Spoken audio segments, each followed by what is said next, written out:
And speak to Rosalia Bollen, who's a communication specialist with UNICEF, and she joins us live. Welcome to the News Hour. My colleague there in Gaza right now just quoted the fact that 28 children die per day, according to UNICEF. And it's been described by UNICEF as an entire classroom, 28 children dying every single day. And of course, you have a mandate to look after children in conflict zones. Could you explain how does UNICEF operate in Gaza under these very difficult circumstances? Yeah, UNICEF remains present inside the Gaza Strip despite the insecurity, despite the restrictions. Our colleagues are displaced just like the rest of the populations. Our colleagues are suffering from hunger, from the scarcity, just like the rest of the population. But we have nevertheless continued supporting essential service provision as good as we can. That includes malnutrition screening. So currently we have 170 centers that are operational throughout the Gaza Strip, where day in, day out, we screen children for malnutrition.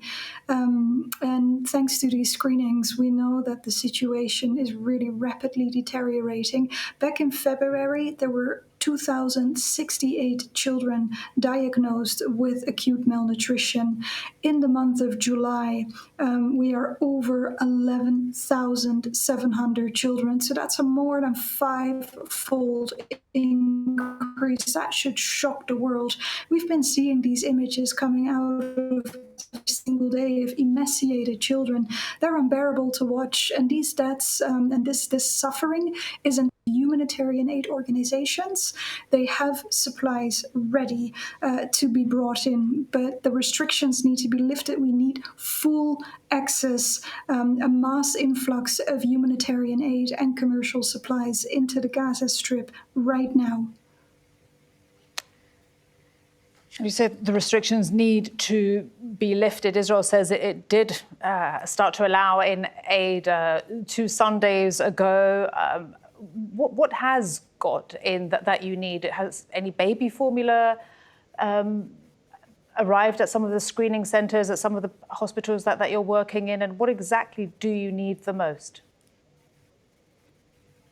Yes, so this announcement 2 weekends ago, about 10 days ago, was very welcome.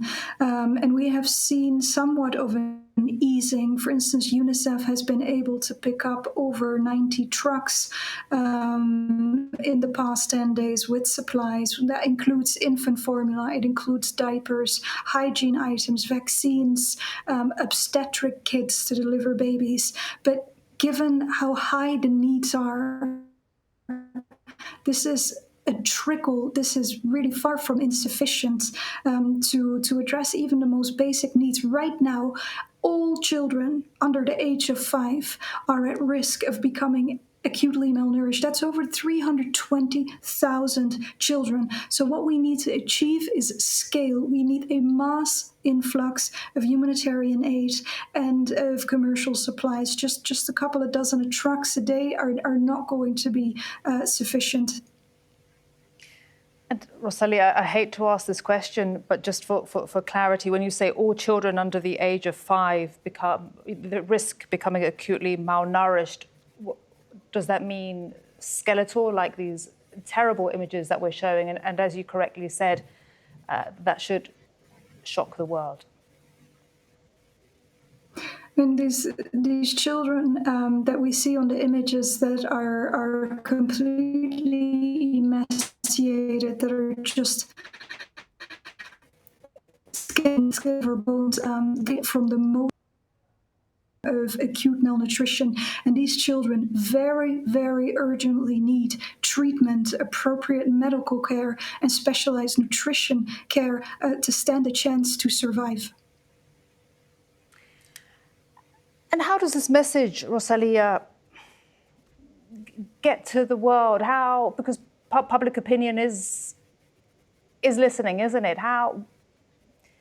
I mean, this is what you're seeing, what we're seeing, what your colleagues are seeing on the ground. It is what a statistic that nearly all children under the age of 5 risk becoming malnourished.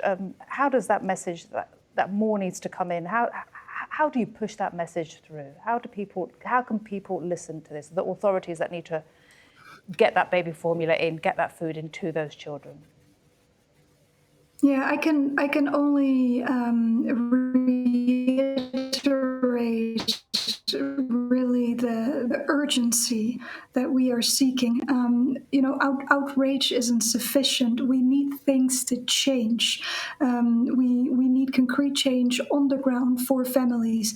Families today are still struggling to find food. Parents they're still struggling to find clean water. A very common sight in the Gaza Strip, wherever you go, is children and also adults with yellow buckets, jerrycans on their way to water distribution sites, waiting there for hours, hoping to be able to collect some water that they then have to bring back to their tents. And this combination of a lack of access to clean water and malnutrition is a very dangerous combination, especially for those children under 5, children who are acutely malnourished. They are actually more susceptible of becoming ill, of getting ill.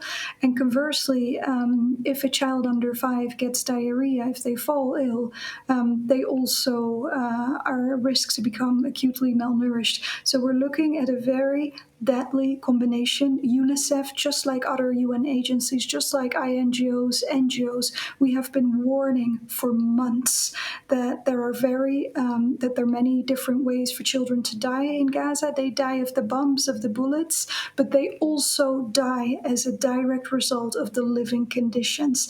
And this suffering, this very deep, atrocious suffering, has to end. Rosalia, we wish you and your teams on the ground the best of luck with your work. Thank you very much indeed. Rosalia Bollen, communication specialist with UNICEF. Thank you so much.